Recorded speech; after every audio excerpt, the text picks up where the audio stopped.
Welcome to Channel's Business Globe with me, Juliana Olayinka, reporting from just outside a very wet Palace of Westminster, where global policy, power and markets intersect. Coming up on today's show, Belfast on fire. Anti-immigrant riots have swept Northern Ireland, Scotland and parts of England, triggered by a knife attack and fueled by far-right messaging online. Homes have been set ablaze, businesses destroyed. The Prime Minister, the leader of the opposition, Kemi Badenoch, and Nigel Farage have all spoken. What does this violent migrant crisis say about Britain, and what does it mean for African and diaspora communities living here? And the 2026 FIFA World Cup has opened in Mexico City.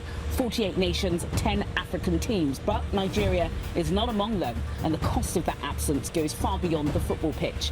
We look at what Africa stands to gain and lose in the biggest sporting event on the planet. And the Ebola emergency in the DRC and Uganda is escalating. 515 confirmed cases, 91 deaths. No vaccine for this strain. I speak with Nigerian-born infectious disease expert Dr. Mohammed Afolabi of the London School of Hygiene and Tropical Medicine. Then later, a Nigerian nurse representing her country on the global stage, and a Nigerian entrepreneur building the infrastructure for African fashion to enter the UK retail market. Both join me in part two. But first, this week here at Westminster, Britain confronted one of the most disturbing episodes of anti-immigrant violence in years, and the political battle over what it means is still raging. On Monday evening, a Sudanese asylum seeker attacked Stephen Ogilvie, a man in his 40s, with a kitchen knife on a street in North Belfast, attempting to decapitate him. The gentleman survived but lost an eye. He remains in hospital in serious condition. The attacker, named in court as Alodid, was refused bail at Belfast Magistrates Court on Wednesday. What followed was a wave of disorder that shocked the nation. On Tuesday evening, riots broke out across Belfast, the capital of Northern Ireland. Masked men were seen kicking in doors and windows. At least 3 houses, a Middle Eastern supermarket, a bus and numerous vehicles were set ablaze. The disorder then spread beyond the region to cities in Scotland and southern England. In one night, what began as a localised reaction to a single attack had become a national crisis.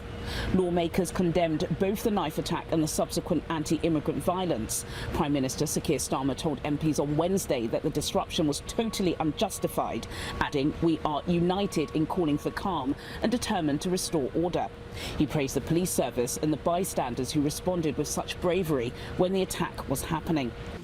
Mr. Speaker, people are rightly sickened by the horrific attack on Monday night in North Belfast. As you have just said, the man arrested has been in court in Belfast this morning and charged. I want to thank the Police Service of Northern Ireland and other first responders and members of the public who responded with such bravery. And our thoughts are with the victim. But let me be clear, Mr. Speaker, the acts of violence and arson that followed are totally unjustified. This morning I spoke with the First Minister, the Deputy First Minister and the Chief Constable.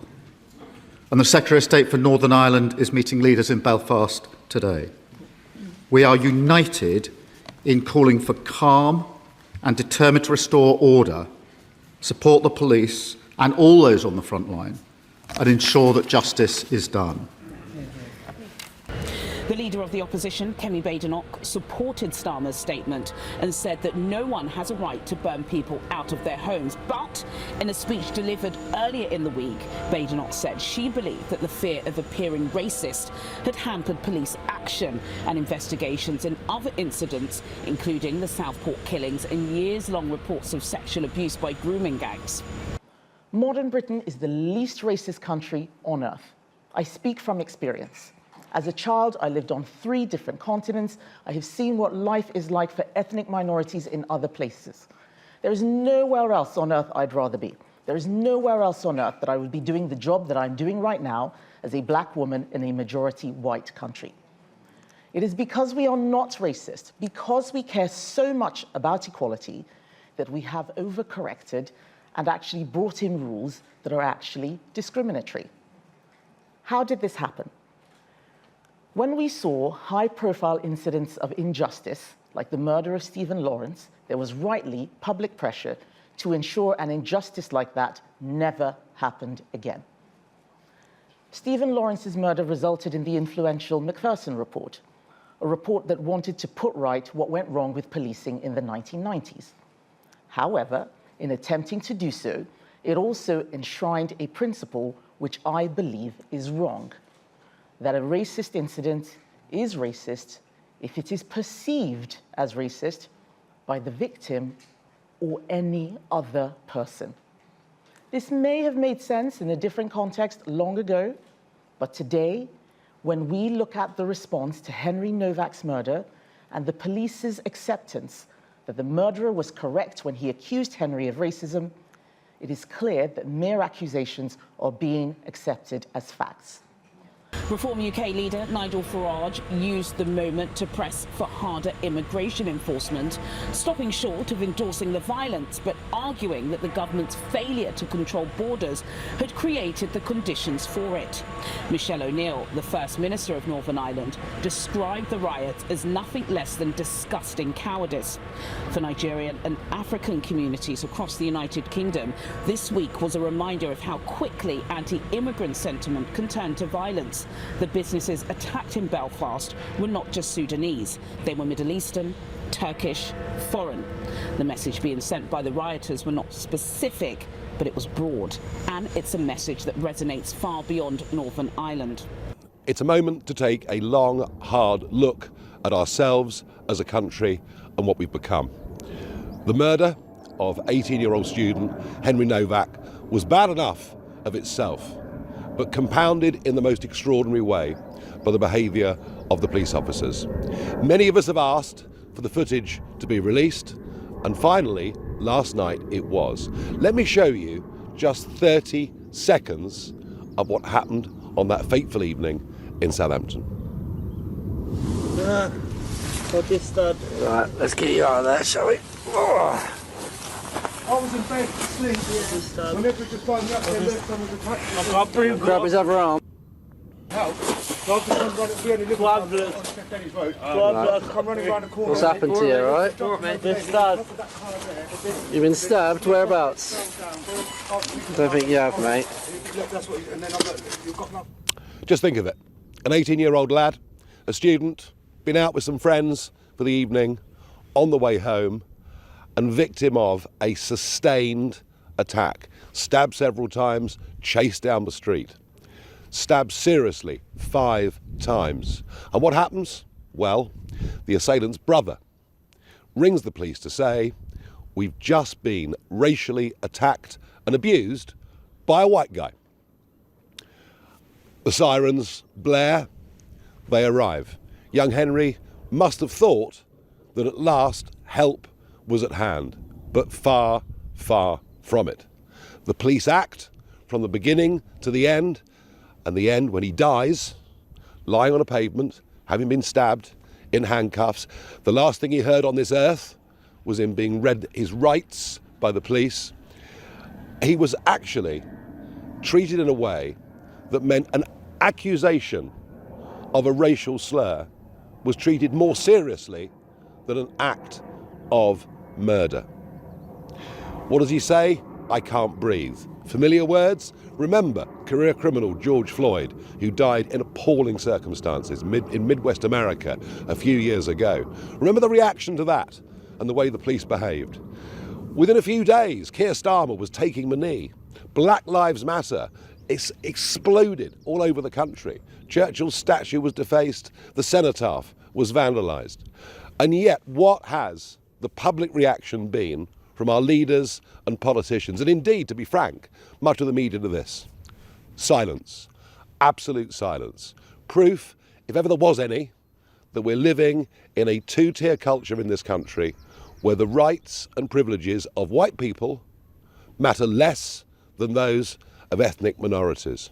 And while the Belfast crisis has dominated Westminster this week, the political stakes here at home continue to mount. The Macclesfield by-election takes place next week on Thursday the 18th of June.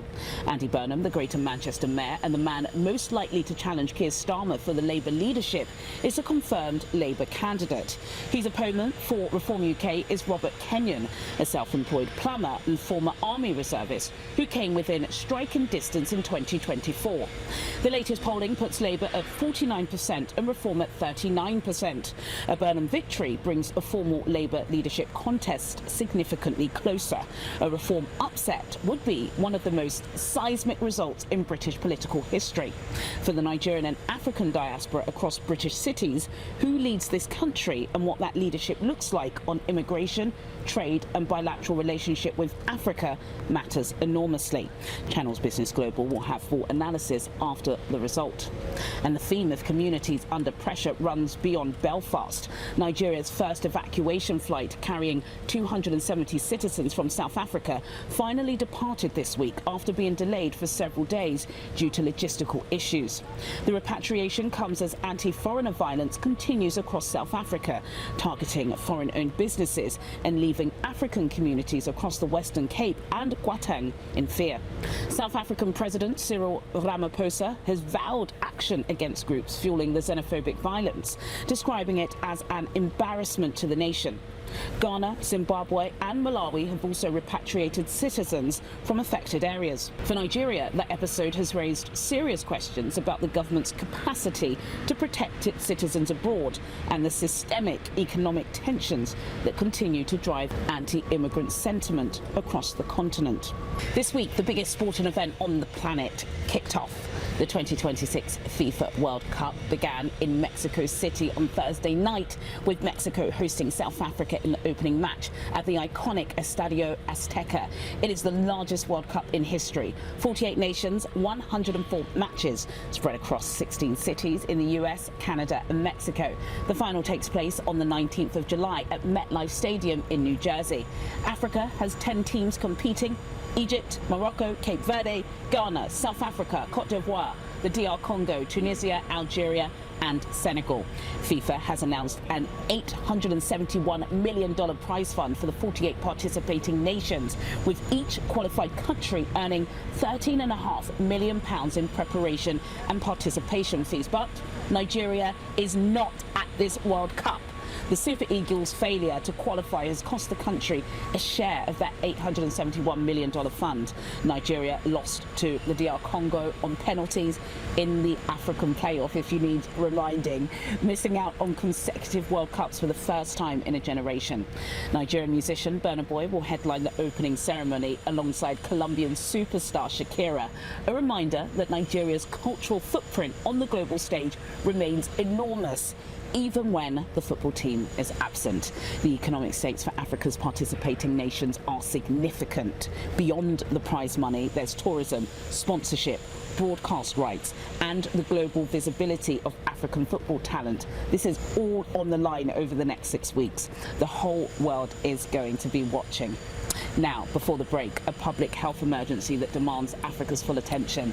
The Ebola outbreak in the Democratic Republic of Congo and Uganda continues to escalate. The World Health Organization has confirmed 515 cases and 91 deaths. That's as of recording. This is in the DRC and across 25 health zones in 3 provinces, with the outbreak now reaching the capital Kinshasa and Uganda's capital Kampala.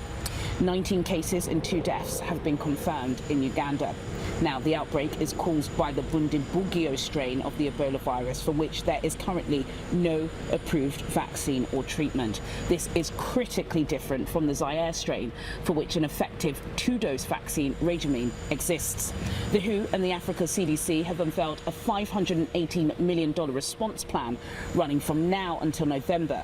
The United States has committed over $200 million in direct funding. Health authorities across West Africa, including Nigeria, are on high alert. After the break, I'll be speaking with Dr. Mohammed Afolabi, a clinical associate professor at the London School of Hygiene and Tropical Medicine. Dr. Afolabi is a Nigerian-born infectious disease expert who led the Ebola vaccine trials in Sierra Leone. He'll tell us what this outbreak means and what Africa must do. Still to come on Channel's Business Global, that interview with Dr. Mohammed Afolabi on the Ebola emergency. Oluchi Angel Okoye, the Nigerian nurse who made the global top 10 from 134,000 applicants in one of the world's most prestigious nursing awards, and Bimbola Akintoye, the Nigerian entrepreneur building the pathway for African fashion brands into the UK retail market. All of this after the break. Do stay with us. Welcome back to Channel's Business Global with me, Juliana Olayinka, reporting from just outside a very wet Palace of Westminster, where global policy, power and markets intersect. Now, the Ebola outbreak in the DRC and Uganda is one of the most serious global health emergencies of 2026. 515 confirmed cases, 91 deaths as of recording, and a strain for which no vaccine exists. And a $518 million international response that health experts say may still not be enough. Dr. Mohamed Afolabi is a clinical associate professor at the London School of Hygiene and Tropical Medicine. The trajectory is deeply concerning as it combines the worst features of past Ebola outbreaks. For example, during the largest Ebola outbreak in West Africa from 2014 to 2016, it was driven mainly by urban spread in weak and fragile health system in countries of Guinea, Liberia, and Sierra Leone, which were just recovering from their long years of civil wars. And in 2018 to 2020, in North Kivu in DRC, which was mainly a protracted conflict zone. The current outbreak combines the two kind of dynamics, whereby we have a kind of a characteristic cross-border spread to Uganda and seeding into mega cities like Kampala and Kinshasa. So although the case fatality rate for the current outbreak is said to be between 10 to 20%, meaning that out of every 10 people who are infected with the Ebola virus disease, 1 or 2 people of such will die. Compared to the previous Ebola Budimbuyo virus disease, which case fatality range between 30 to 50%, meaning that 3 to 5 people will die out of 10 infected people. Although this case fatality rate for the current outbreak seems to be low, but this is the first time that we are going to have a kind of a Ebola emergency without the 2-layer protection of vaccines and specific medicine to tackle it. So we are like back to the pre-2014 when there were no vaccines and there were no medications to tackle it. That is why it's deeply concerning and the trajectory could be alarming. We should be worried, but we should not panic. So it does not cause for panic at this moment. Going straight to your point, the specific risk to Nigeria and other African countries at large is about the air travel from the capital city, Kinshasa of DRC, and from Kampala to Lagos, Abuja, and Accra. About 2 months ago, I went to Uganda and I came back freely. So, but because there are multiple daily flights via Addis Ababa, Kigali, Nairobi, and Dubai connection, so it can say that potentially it can easily spread across Africa and to Nigeria and West Africa. But unlike in 2014, Nigeria now has a functioning National Public Health Agency in form of a NCDC, and we also have an effective port health screening. So this is what I think we should leverage on and ensure that we manage all these important posts.